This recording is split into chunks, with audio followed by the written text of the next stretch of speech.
This moment, we're going to move on to our next speaker. And if I can please welcome up very shortly Tangaroa Paora, who goes by the pronouns they and them. Tangaroa is of Muri Whenua descent, which is a tribe here in Aotearoa from up north, and is in their final year of a PhD in practice-led research that explores gender role differentiation through the nature of performance expression. They also lecture in Te Arapautama, Faculty of Māori and Indigenous Studies at Auckland University of Technology, teaching in Te Reo Māori, the Māori language, media studies, and gender studies. Tangaroa is passionate about kapahaka, Māori performing arts, and is finding a space for gender fluidity to exist in this art form. I'll get there.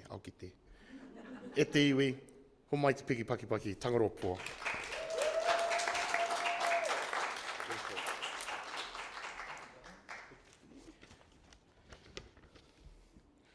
Tēnā tātou katoa, tūtahi ake e mihi atu ana ki te kaupapa o te rā, ki ngā kōrero, kua kōrero hia, ngā mihi kua mihia, ngā karakia kua tukuna ki tō tātou runga rawa, tēnā rā tātou. Kia ora everyone, morena, ata Māori e. My name is Tangaroa Paora, and today my presentation is on how we apply a kaupapa Māori paradigm in researching takatāpui identities. This particular presentation is inspired and drawn from my PhD thesis topic titled Takatāpui Beyond Marginalisation, the nature of performance in exploring gender roles. This image is of me at Te Punareo o Manawanui in the late 90s, performing kapahaka within Punareo, which is one of our early childhood education centres, again, that is immersed within a kaupapa Māori paradigm.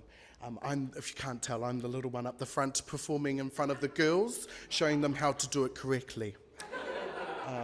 This is, if anything, despite being an Indigenous researcher completing a PhD, I still have this belief that I'm not good enough, intellectual enough, or even worthy enough to be in this space and be amongst such outstanding people of excellence. So I am honoured, to say the least.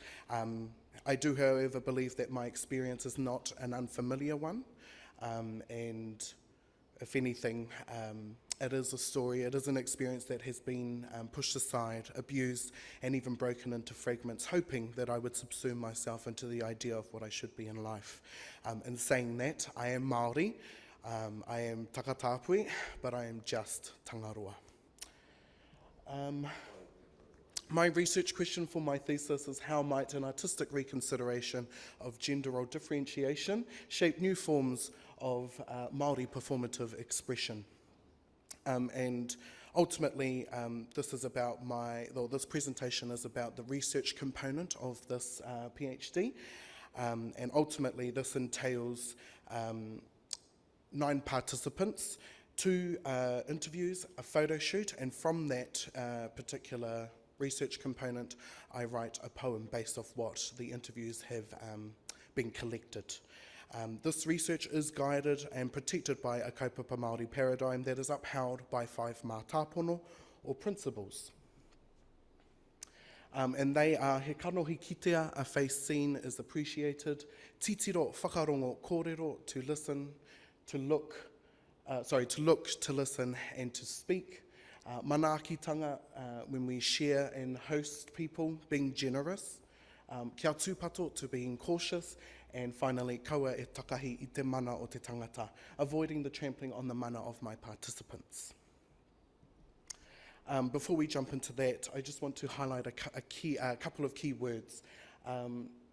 The term takatāpui refers, or is a term coined by Māori scholars to represent and describe those who identify as Māori, but also identify as part of, as being queer or part of the rainbow community. And Western ideologies or Western terms describe that as the LGBTQ+ community.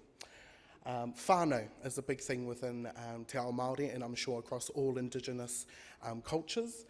But for us, whānau isn't just your direct genealogical connections or kinship. This can be friends, colleagues, and even enemies. I know. Within this, again, this research is conducted under a kaupapa Māori paradigm. This is the framework in which we conduct Māori research, but it is not only conducted under, but it is also protected and guided by as well. For the perspective of my participants, they are considered as po or pillars. The parallels with my participants is that they each identify as takatāpui, but are also my dear friends. In some shape or form, each person has contributed to my journey of self-discovery, self-determination, and a lot of focus on who I am and a lot less on what I am. Again, these po or pillars are the pillars of my whare, my house, my whare takatāpui.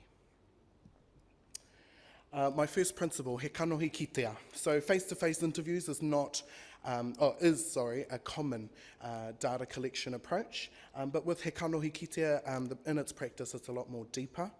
Within a Māori worldview, we prefer the physical face-to-face interactions as a way of, especially in interactions where we share knowledge, experiences, and thoughts. It is important to also in this practice to respect one's mana or prestige and valuing their time. It also allows the researcher to gauge and feel one's responses, reactions and emotions felt within that particular research process as a way of understanding who they are. Despite COVID restrictions, we managed to find ways to conduct some of the interviews in a way that ensured their safety and wellness or well-being,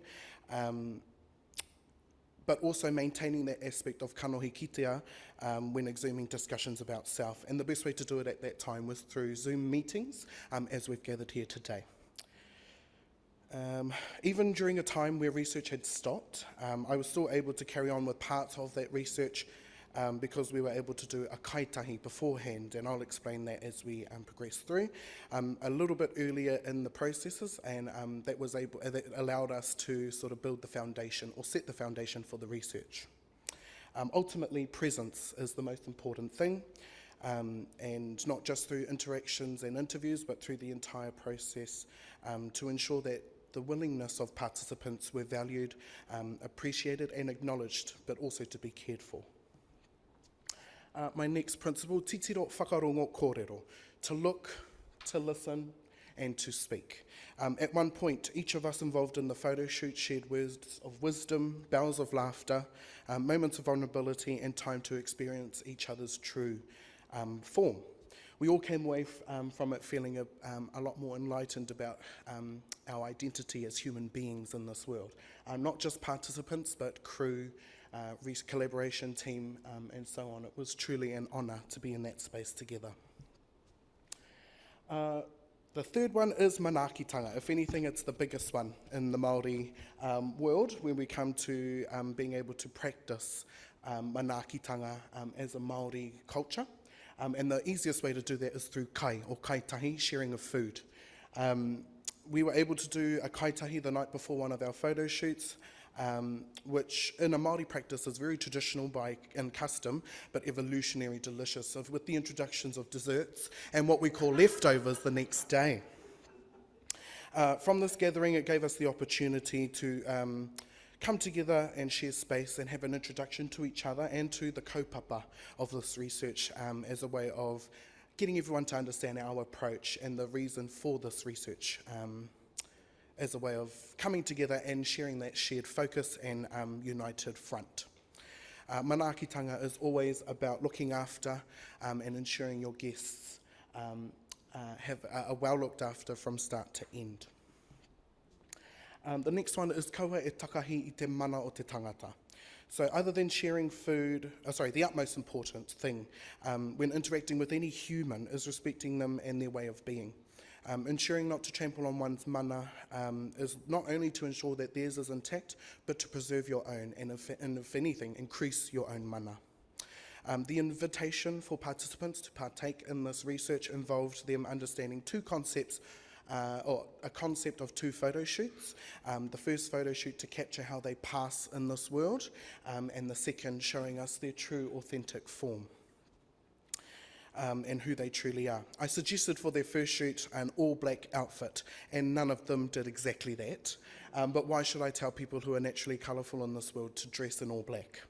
What was interesting though was we were able to see with that concept how each individual interpreted it, and in their own way, and in turn their uniqueness and identity through what they wore. We preserve their mana by giving them the autonomy to be able to decide how they present themselves, and as a result created some beautiful portraits. Kia tūpato, finally, being cautious. Other than sharing food, creating a safe space for all, during interviews and photo shoots, we utilise the practice of karakia, incantations or prayer. In each aspect to create the safe space, but to also ensure that all of us understand that we walk both in a physical and a spiritual world. People knew each other, which was good. This helped the process of coming together a lot more easier. I was very careful in selecting who would be a part of this process, both from research team, collaboration team, and to the participants themselves, as I believe they had a unique ability to contribute to this research in some shape or form. We are all whānau, and we're always here to help each other with any of our kaupapa and our mahi. Formalities and ethical practices were also at the forefront of practicing caution within this kaupapa. Ultimately, not just for the research, but for the individuals who agreed to participate in this project, and presenting almost all of them for the world to see. We ensured that all participants had written and open verbal communications around processes, and how much autonomy they would have over what is presented in the final stages of the thesis, as well as the creative output. Now, I am collaborating with people in this project, and in particular takatāpui, and we've looked at some of those examples of how that happened. I'm now going to talk about collaboration with another researcher, and I would also add that that is not Māori by descent and is not takatāpui. Dr. Marcos Stiegel agreed to photograph the participants and did so while naturally practicing the principles that guided and protected this project. First of all, Dr. Marcos Stiegel was present through the entire process, from the kaitahi to the photo shoots, and especially in interactions with our participants that kept them focused and engaged. Whenever the shoot was in session, both photographer, researcher and participant were present through the entire shoot, and this allowed for discussion to flow freely. And finally, all participants identified that although photo shoots were not new to them, the time spent with Dr. Marcos Stiegel made them feel safe, seen and celebrated. The effort by Marcos to draw them into a space, bringing forward their true authentic selves and capture its beauty, was something that the participants had not experienced before. Dr. Marcos Stiegel truly dives into it with an open heart, and I'm so honoured to have him on my team.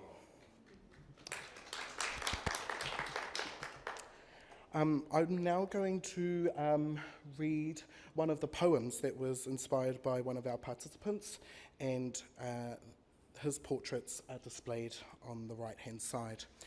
Takatāpui or gay, that is how I identify. Open-minded, authentic and outrageous. Kapahaka, my life, photos of me in my tāne clothes, doing the haka, doing the poi. He kāpo te aroha, love is blind. Performing as a boy when I have to, I don't quite have the oomph to change. But I think, really? Are we still talking about this? This is still a thing? I, being Māori, the crux of everything. My life is Māori. I love my people. Be myself, conquer, live and exist.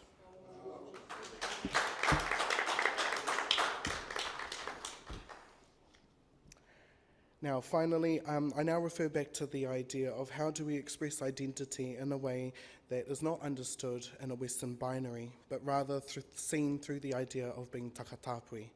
Rather than giving a summary of this idea, let me express the essence of this through poi. Poi is a traditional tool used traditionally by men to build dexterity and strength in the wrists and forearms as a training tool to prepare them for yielding weaponry during war and combat. Today in contemporary kapahaka or Māori performing arts, poi has been adopted by the females or by our wahine to show and express their true beauty, grace and elegance. It is, however, noticeable and identified that the most intricate and technical poi performed in kapahaka has been created and choreographed by takatāpui tāne. This is just one of them.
Yeah. Oh, thank you. That's me. Tāhuaro atu e te whanaunga e te parata. Lovely, what a beautiful performance, and so rightly so.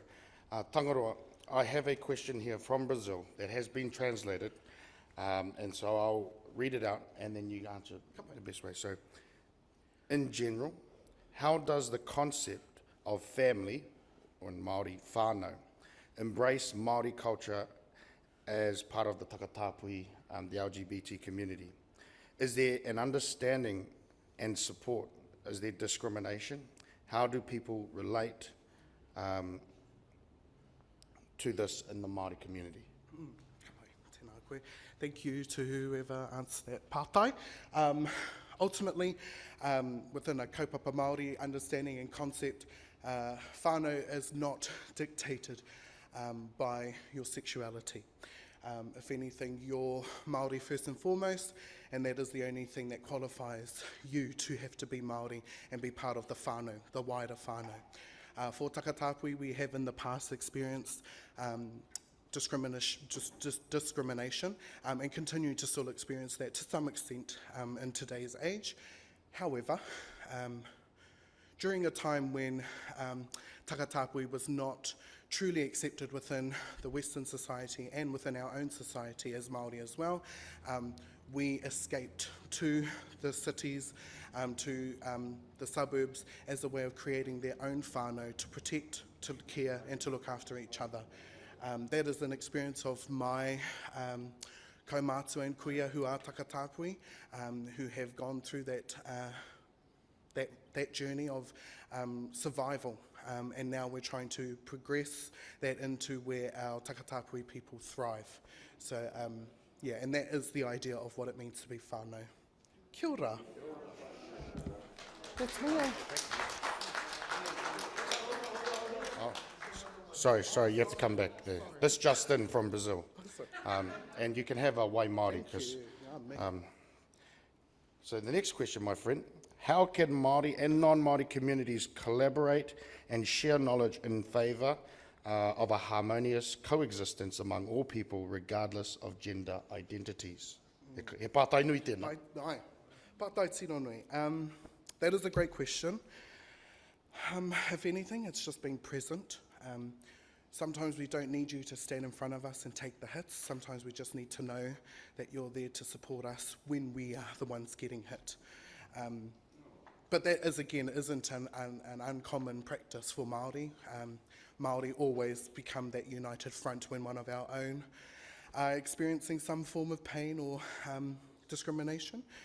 But we hope that with that united front comes education and true understanding of acceptance for our takatāpui whānau and understanding that they've always been part of our world and culture. And hopefully that progresses and projects itself out to other Indigenous cultures as well. Kia ora. Yeah, so mai te paki e te whānau. Kia ora Tangaroa. Nō reira, e te iwi, those here and those joined in online, thank you very much for the first half of Down Under here in Aotearoa for day 2 of your Link Symposium 2022. We're going to take a quick break because we've been here since 5 a.m. But we'll be back in 5-10 minutes, Marcos? That's right. Yep, 5-10 minutes. So, tēnā koutou.